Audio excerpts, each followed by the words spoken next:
जय हिंद साथियों, हम पढ़ने वाले थे उच्चतम न्यायालय। और उच्चतम न्यायालय में हम क्या क्या पढ़ चुके हैं। हम परिचय पढ़ चुके हैं, हम अनुच्छेद पढ़ चुके हैं, हम संरचना एवं नियुक्ति कैसे होती है, नियुक्ति के बारे में जो मतलब कि परामर्श संबंधी 4 जजेस के जो केस थे वो हम देख चुके थे। अब आज के इस वीडियो में हम क्या देखेंगे, आज के इस वीडियो में कार्यकाल एवं निष्कासन हम देखेंगे। तो कार्यकाल मतलब क्या होता है कि किसी भी पद पे आप हैं तो कब तक के रहेंगे, है ना। तो संविधान में न्यायाधीशों के कार्यकाल के बारे में कुछ कहा ही नहीं गया है। जी बिल्कुल सही बोल रही हूँ मैं, कुछ नहीं कहा गया है कि कितनी न्यूनतम उम्र होनी चाहिए। जैसे कि हमने देखा कि लोकसभा के लिए 25, राज्यसभा के लिए 30, लेकिन यहाँ कोई ऐसी न्यूनतम समय सीमा नहीं बताई गई है कि आपको इतने वर्ष का होना चाहिए। फिर क्या कहा गया है, फिर आपसे मैंने लास्ट वीडियो में आपको अर्हताएं बताई थी कि हाई कोर्ट का आपको जज होना चाहिए 5 साल तक, या वकील या अन्य न्यायिक कार्यों का अनुभव होना चाहिए आपको 10 साल का। लेकिन अब बात कर रहे हैं हम कार्यकाल की, और कार्यकाल में भी किसकी, कि वो कब तक रहेंगे। तो क्या कहा गया है संविधान में, वैसे तो कुछ नहीं कहा है, आर्टिकल 124 में कहा है कि अधिकतम 65 वर्ष तक एक व्यक्ति सुप्रीम कोर्ट में जज का काम कर सकता है। अगर हम हाई कोर्ट अभी पढ़ेंगे तो उसमें ये 62 साल हो जाएगा। आई होप कि आपको क्लियरिटी से बात समझ आई होगी। अब हम बात करें कि इनको हटाते कैसे हैं, ठीक है। तो एक तो त्यागपत्र दे सकते हैं वो खुद ही राष्ट्रपति को जाके, और एक तरीका ये भी हो सकता है कि उनको हटाया जाए। तो हटाए जाने की अपन ने बात की थी विशेष बहुमत में कि इनको जैसे कि 368 के अनुच्छेद के तहत हटाते हैं, वैसे ही इसके लिए विशेष बहुमत चाहिए होता है। लेकिन अब आज के इस वीडियो में संसद को ये अधिकार है कि इनकी नियुक्ति निष्कासन कैसे करना है। तो उसके लिए संसद ने एक कानून बनाया है। कानून का नाम है कि न्यायाधीश जांच अधिनियम 1968। इसमें क्या है कि सबसे पहले एक प्रस्ताव लाया जाएगा। क्या? निष्कासन प्रस्ताव लेके आया जाएगा। अब निष्कासन प्रस्ताव आ चुका है। अब वो निष्कासन प्रस्ताव ऐसे नहीं कि उठा के मुँह एक ही व्यक्ति ले आए, नहीं, 100 लोग, अगर लोकसभा में इसको रखा जा रहा है तो 100 लोगों का उसके लिए क्या चाहिए, 100 लोगों का हस्ताक्षर चाहिए। अगर राज्यसभा में ही प्रस्ताव रखा जा रहा है तो 50 लोगों का क्या चाहिए, 50 लोगों का उस पर हस्ताक्षर चाहिए। अब ये गया किसके पास, जो पीठासीन अधिकारी बैठे हैं। अब पीठासीन अधिकारी के पास गया और पीठासीन अधिकारी ने कहा नहीं, ये हम नहीं मानते, अस्वीकार कर दिया उन्होंने। तो कोई कुछ नहीं कहेगा, इधर ही वो प्रस्ताव निष्कासित मतलब रद्द हो जाएगा।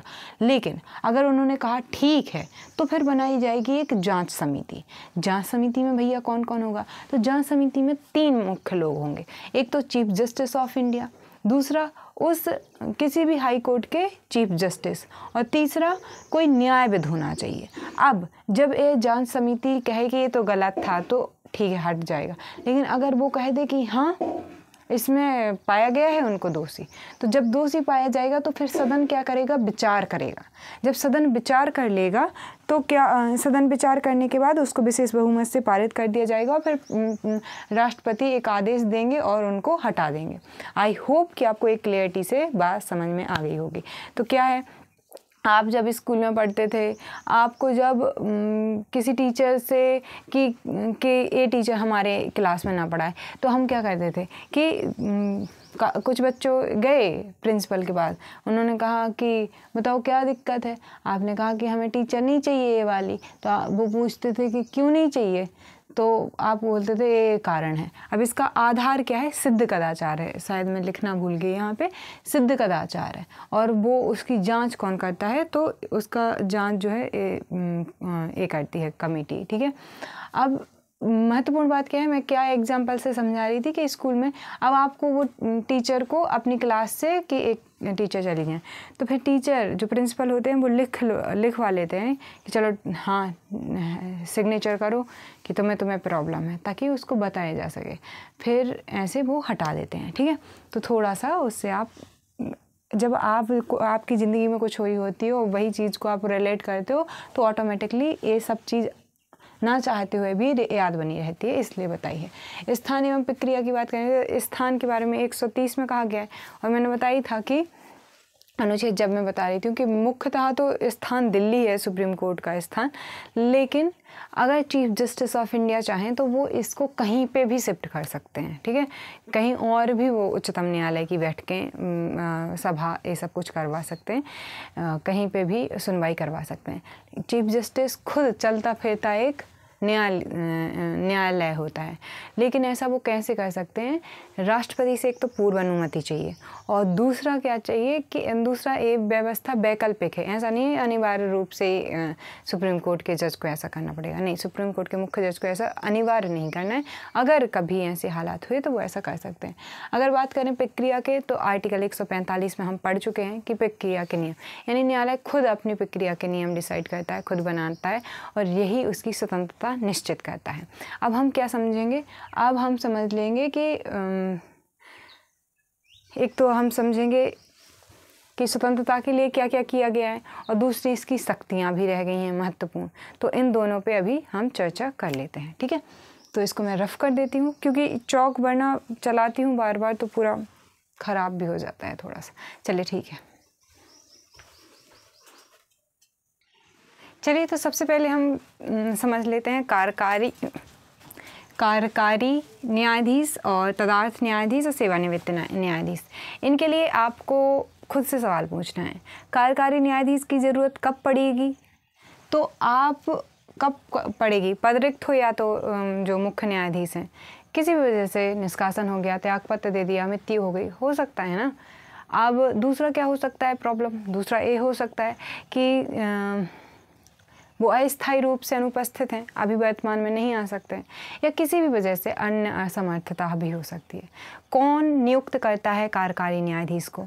तो वो करते हैं सुप्रीम कोर्ट के कार्यकारी न्यायाधीश को जो नियुक्त करते हैं वो राष्ट्रपति करते हैं। अब ये आर्टिकल 126 में बताया गया है, 127 में बताया गया है, 126 में, ठीक है। 127 में किसको बताया गया है? तदर्थ न्यायाधीश के बारे में। तदर्थ न्यायाधीश कौन होते हैं?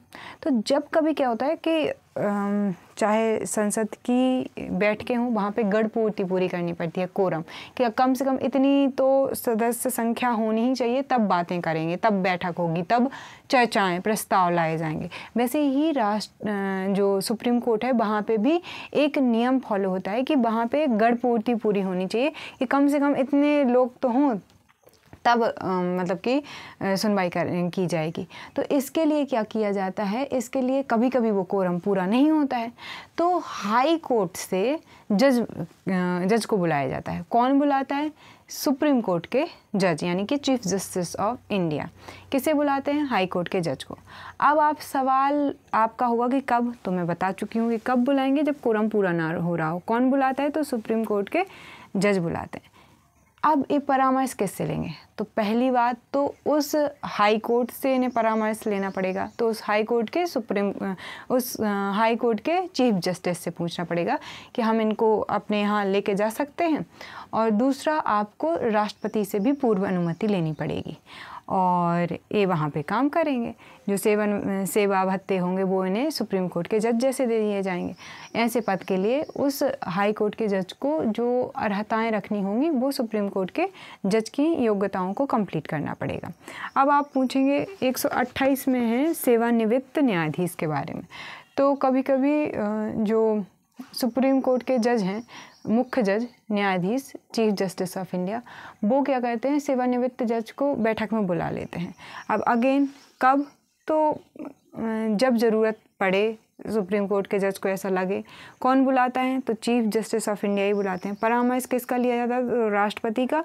और क्योंकि ये किसी हाई कोर्ट में तो है नहीं, तो इनसे ही पूछना पड़ेगा, और इनकी ही ये जो कहेंगे वही अंतिम होगा। क्योंकि अगर वो फीलिंग वेल नहीं कर रहे हैं, 65 साल से बड़ा ज़्यादा का व्यक्ति हो गया है, तो उसकी हेल्थ अच्छी है नहीं है, उस पर डिपेंड करता है ना, तो उससे परामर्श तो लेना पड़ेगा।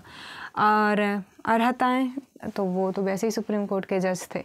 अब अगर बात करें तो इन्हें लेकिन सुप्रीम कोर्ट का जज नहीं माना जाएगा, क्योंकि ये रिटायर्ड हो चुके हैं, वो तो ज़रूरत पड़ी है इसलिए बुलाया गया है।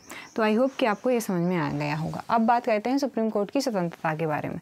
अगर स्वतंत्रता को न्यायालय को चाहिए कि वो निष्पक्ष रूप से स्वतंत्रतापूर्वक बिना पक्षपात किए अपना काम कर सके, तो बहुत ज़रूरी है कुछ स्वतंत्रताएं देना न्यायपालिका को, और भारतीय संविधान ने इसका पूरा ध्यान रखा है। हेड्स ऑफ है उन लोगों का जिन्होंने इन प्रावधानों को डाला है। कौन से प्रावधान? नियुक्ति का तरीका। तो नियुक्ति के जो तरीका है उसमें सुप्रीम कोर्ट के जज का परामर्शी माना जाता है, वही कॉलेजियम प्रणाली के द्वारा चुनते हैं। कार्यकाल की सुरक्षा, उनको हटाना कितना हार्ड है, अपन ने अभी देखा था निष्कासन में कि कितना कठिन है। अभी तक कोई जज नहीं हटा है ऐसे निष्कासन के तौर पे। निश्चित सेवा शर्तें हैं, उन सेवा शर्तों में कटौती नहीं की जा सकती है। अपवाद है केवल वित्तीय आपातकाल की, जब वेतन भत्ता कम किया जा सकता है।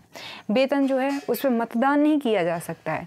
संचित निधि पर भारित है, संचित निधि द्वारा व्यय नहीं है, संचित निधि पर भारित है, यानी कि उस पर मतदान ही नहीं किया जा सकता है। बात करें न्यायाधीश के आचरण की, तो इस पे बहस नहीं की जा सकती है संसद में या कहीं पे भी कि उसका आचरण ऐसा है वैसा है। अवमानना कर दी, आपराधिक अवमानना हो सकती है, न्यायिक अवमानना हो सकती है, तो इसके लिए दंड का प्रावधान है। इस वजह से ये भी बहुत अच्छी बात है कि अगर कोई अवमानना कर रहा है न्यायालय की तो उसको दंड देते हैं। तो ये भी एक स्वतंत्रता है, लेकिन एक विवाद वाला टॉपिक भी है, क्योंकि जहाँ से हमने लिया है ये वहाँ पे ज़्यादातर देशों में कि आलोचना की जा सकती है ना। तो ठीक है, जहाँ स्टाफ की नियुक्ति, तो हमने आर्टिकल्स कुछ पढ़े थे जिसमें जो न्यायिक और जो सिविल कार्यकारी अधिकारी होते हैं उनको एक खुद ही वो करते हैं। और जांच न्याय क्षेत्र में कटौती नहीं की जा सकती है, यानी कि जो इनका न्याय क्षेत्र है उसमें कटौती नहीं की जा सकती है। विस्तार तो किया जा सकता है। कौन से आर्टिकल में पढ़ा था बताइए जल्दी से। अब इसके बाद में हमें एक ही चीज़ और देखनी है, सुप्रीम कोर्ट की शक्तियाँ, जो कि हम इसी वीडियो में या नेक्स्ट वीडियो में देख लेंगे। तो आप मेरे सवालों का जवाब दीजिए। आपको बताना है कि तदर्थ न्यायाधीश क्या होता है और उसको कब बुलाया जाता है सुप्रीम कोर्ट में। नेक्स्ट क्वेश्चन है कि सुप्रीम कोर्ट के जज की नियुक्ति कौन करता है, सुप्रीम कोर्ट के चीफ जस्टिस ऑफ इंडिया की नियुक्ति कौन करता है। आपको बताना है कि इनका कार्यकाल अधिकतम कितने वर्ष का होता है। ठीक है, तो आप इनके आंसर कमेंट्स में कर दीजिए। आपको कितना समझ में आ रहा है, क्या समझ में आ रहा है, कमेंट्स में ज़रूर बताइएगा। आपका एक एक कमेंट्स मैं पढ़ती हूँ, आपका फीडबैक काफ़ी महत्वपूर्ण होता है। Thank you so much. जय हिंद।